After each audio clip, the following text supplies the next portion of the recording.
Guards of Traitor's Toll is an excellent adventure skirmish game in which players control small groups of city guards trying to maintain law and order on the rough and ready streets of a fantasy city.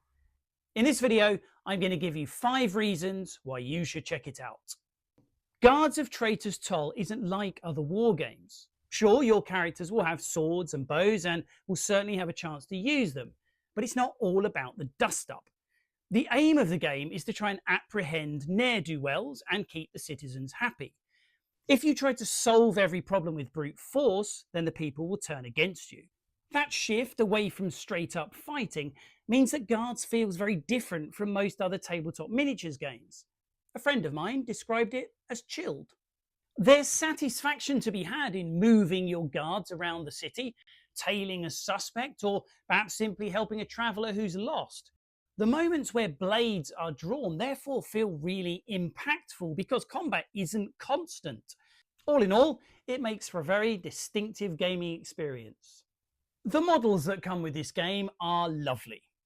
You get enough plastic sprues to build a dozen guardsmen and 2 dozen citizens. With pre-assembled and push-fit models becoming more and more commonplace, it's been lovely to get some of that old-school variety.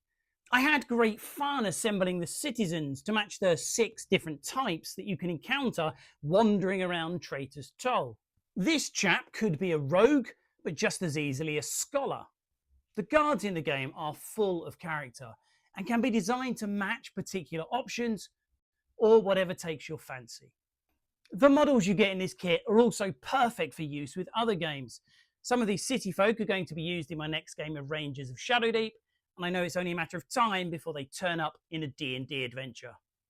Guards of Traitor's Toll makes excellent use of the tokens in a bag system, which I've explained in some detail in another video.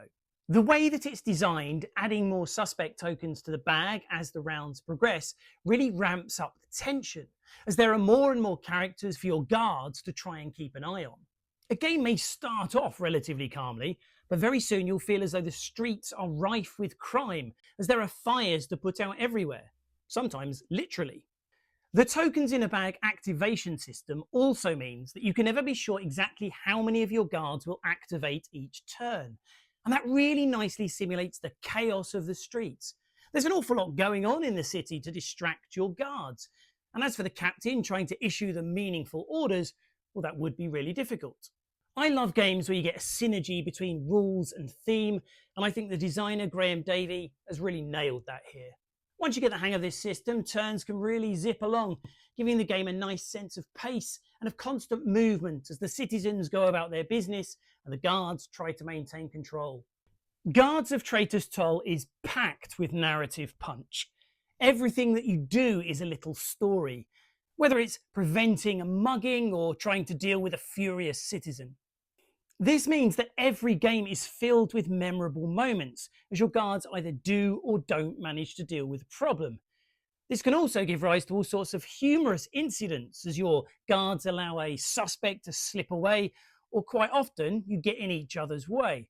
My guards often act as though they're auditioning for a part in a Monty Python film as much as trying to maintain law and order.